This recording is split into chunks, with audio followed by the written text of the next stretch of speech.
Ronaldo നൊസാരിയോ ബാഴ്സലോണയിൽ ഒറ്റ സീസണിൽ നടത്തിയ വേട്ട എന്ന വീഡിയോ നമ്മൾ ഈ ചാനലിൽ കണ്ടിരുന്നു. ലോകം ഏറ്റവും മികച്ച സ്ട്രൈക്കർ എന്ന 18-ാം വയസ്സിൽ തന്നെ വാഴ്ത്തിയ ഈ റൊണാൾഡോയെ സൈൻ ചെയ്യാൻ ബാഴ്സലോണ നടത്തിയ ഒരു രസകരമായ ഓപ്പറേഷനെ കുറിച്ച് നിങ്ങൾ കേട്ടിട്ടുണ്ടോ? The operation Ronaldo. നമുക്ക് ആ കഥയിലേക്കൊന്ന് പോയി നോക്കാം.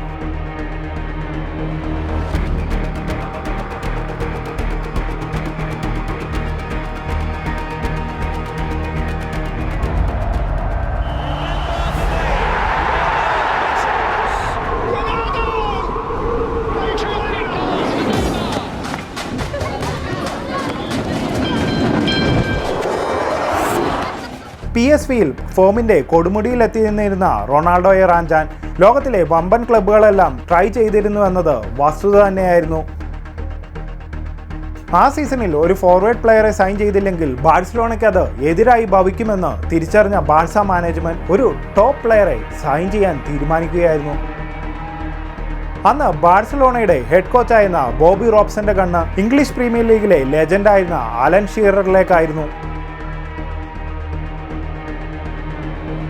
പക്ഷേ ട്രാൻസ്ഫർ വിൻഡോ തീരാറായിട്ടും ബാഴ്സലോണയുടെ ടോപ്പ് ടാർഗറ്റായിരുന്ന അലൻ ഷീററെ സൈൻ ചെയ്യാൻ അവർക്കായില്ല. അങ്ങനെ ട്രാൻസ്ഫർ വിൻഡോ ക്ലോസ് ചെയ്യാൻ വളരെ കുറച്ച് ദിവസം ബാക്കി നിൽക്കെ ബാഴ്സലോണയുടെ പ്രസിഡന്റായിരുന്ന ജോസഫ് ന്യൂനസ് സർ റോബർട്ട്സനോട് ഇങ്ങനെ ചോദിച്ചു: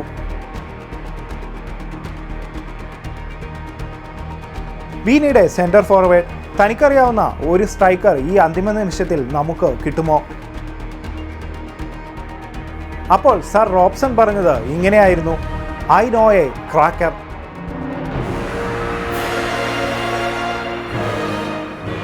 എനിക്കറിയാവുന്ന ഒരു വെടിക്കെട്ട് കളിക്കാരനുണ്ട്, പക്ഷേ അവന് 18 വയസ്സേ ഉള്ളൂ. അവൻ്റെ പേര് റൊണാൾഡോ നൊസാരിയോ. അവൻ മികച്ചതാണ്. ഒരു പക്ഷേ അലൻ ഷീററേക്കാളും മുകളിൽ കളിക്കാൻ സാധിക്കുന്ന ഒരു ചെറുപ്പക്കാരനായിരിക്കും. പക്ഷേ PSV ചോദിക്കുന്ന വില എന്നത് റെക്കോർഡ് തുകയായ 19.5 മില്യൺ യൂറോയാണ്. അവൻ്റെ കളിയുടെ വീഡിയോ ക്ലിപ്പുകൾ TV-യിൽ കണ്ട ബാഴ്സ പ്രസിഡന്റ് അവനെ ഉടനെ സൈൻ ചെയ്യണമെന്ന് അന്ന് വൈസ് പ്രസിഡന്റ് ആയിരുന്ന പിന്നീട് പ്രസിഡന്റായ ജോആൻ ഗ്യാസ്പറിന്റെ അടുത്ത് ആവശ്യപ്പെട്ടു. ബാഴ്സയുടെ വിൽ പവർ എന്താണെന്ന് കാണിച്ചു തന്ന കുറച്ച് ദിവസങ്ങൾക്കായിരുന്നു പിന്നീട് ഫുട്ബോൾ ലോകം സാക്ഷ്യം വഹിച്ചത്. PSV-യുമായി ഉടനെ മീറ്റ് ചെയ്ത ഗ്യാസ്പർ 19.5 മില്യൺ എന്ന വേൾഡ് റെക്കോർഡ് തുകയ്ക്ക് കരാർ ഉറപ്പിക്കുകയും, എന്നാൽ ആ കരാറിൽ ഒരു കുരുക്ക് ഉണ്ടായിരുന്നു. ഇനി 10 ദിവസത്തിൽ താഴെ മാത്രമേ ട്രാൻസ്ഫർ വിൻഡോ ക്ലോസ് ചെയ്യാനുണ്ടായിരുന്നുള്ളൂ. ശരിക്കും പറഞ്ഞാൽ ജൂലൈ 15-ന് മുമ്പ് പ്ലെയർ സൈൻ ചെയ്താൽ മാത്രമേ ആ കോൺട്രാക്ട് നിലനിൽക്കുകയുള്ളൂ. PSVക്ക് ഈ ലാസ്റ്റ് നിമിഷത്തെ വിൽപ്പനയ്ക്ക് ശരിക്കും താല്പര്യം ഇല്ലായിരുന്നതുകൊണ്ട് അവർ റൊണാൾഡോയെ പ്രഷറൈസ് ചെയ്യാൻ കൂട്ടാക്കിയില്ലതാനും.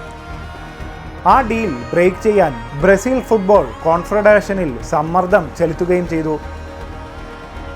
അങ്ങനെ റൊണാൾഡോയുടെ സിഗ്നേച്ചർ കിട്ടാതിരുന്ന ബാഴ്സ വൈസ് പ്രസിഡന്റായിരുന്ന ഗ്യാസ്പറിനെ ബ്രസീലിലെ നാഷണൽ ടീം താമസിക്കുന്ന ഹോട്ടലിലേക്ക് അയക്കുകയായിരുന്നു. അപ്പോൾ ഗ്യാസ്പറിന് ഈ ഡീൽ ബ്രേക്ക് ആക്കാനുള്ള ശ്രമം നടക്കുന്നുണ്ടെന്ന് ഒരു അറിവുമില്ലായിരുന്നു. അങ്ങനെ റൊണാൾഡോ താമസിക്കുന്ന ഹോട്ടലിലെത്തിയ ഗ്യാസ്പർ ആജാനുബാഹുക്കളായ 2 സെക്യൂരിറ്റി ഗാർഡുകൾ തടയുകയും റൊണാൾഡോയെ കാണാൻ തന്നെ മാത്രമേ അനുവദിക്കാതിരുന്നുള്ളൂ എന്ന് അദ്ദേഹം അവിടെ നിന്ന് മനസ്സിലാക്കുകയും ചെയ്തു. ഇതിലെന്തോ പന്തികേട് തോന്നിയ ഗ്യാസ്പർ അവിടെ ഉണ്ടായിരുന്ന ഒരു സ്പാനിഷ് വെയിറ്ററുമായി ചങ്ങാത്തത്തിലാകുകയും കുറച്ച് പൈസയ്ക്ക് അദ്ദേഹത്തിൻ്റെ വസ്ത്രങ്ങൾ വാങ്ങുകയും ഒരു കൊക്കക്കോള ട്രെയിൽ വെച്ച് വെയിറ്ററെ പോലെ ഡ്രസ് ചെയ്ത ഗ്യാസ്പർ സെക്യൂരിറ്റി ഗാർഡ്സിനോട് റൊണാൾഡോയ്ക്കുള്ള സോഫ്റ്റ് ഡ്രിങ്ക് ആണെന്ന് പറഞ്ഞ് കബളിപ്പിച്ച് റൊണാൾഡോയുടെ റൂമിലേക്കും എത്തി. അങ്ങനെ റൂം തുറന്നു വന്ന റൊണാൾഡോയുടെ ഗ്യാസ്പർ കാര്യം അവതരിപ്പിക്കുകയായിരുന്നു. ഉടനെ റൊണാൾഡോ ഏജന്റിനെ വിളിച്ചു വരുത്തുകയും ചെയ്തു. അങ്ങനെ 2 മണിക്കൂർ നീണ്ട ഡിസ്കഷനൊടുവിൽ റൊണാൾഡോ ആ ഹോട്ടൽ റൂമിലെ ബെഡിലിരുന്നു കൊണ്ട് ബാഴ്സലോണയുടെ കോൺട്രാക്ട് സൈൻ ചെയ്യുകയായിരുന്നു. ബാഴ്സലോണ എന്ന ടീമിൻ്റെ നിശ്ചയദാർഢ്യത്തെക്കുറിച്ചായിരുന്നു ഈ ഒരു സംഭവത്തോടുകൂടി ലോകം മനസ്സിലാക്കിയത്. ഇത്രയും റിസ്ക് എടുത്ത് വേഷം മാറി റൊണാൾഡോയെ സൈൻ ചെയ്ത ജോആൻ ഗാസ്പാർട്ട് പിന്നീട് 2000-ൽ ബാഴ്സലോണയുടെ പ്രസിഡന്റായിട്ട് സ്ഥാനം ഏറ്റെടുക്കുന്നതിനും നമ്മൾ സാക്ഷിയായി. അപ്പോൾ നിങ്ങൾക്ക് ഈ വീഡിയോ ഇഷ്ടമായെന്ന് കരുതുന്നു. നിങ്ങൾക്ക് ഇഷ്ടമായെങ്കിൽ സബ്സ്ക്രൈബ് ചെയ്ത് ആ ബെൽ ബട്ടണിൽ ഒന്ന് അമർത്തിയേരെ.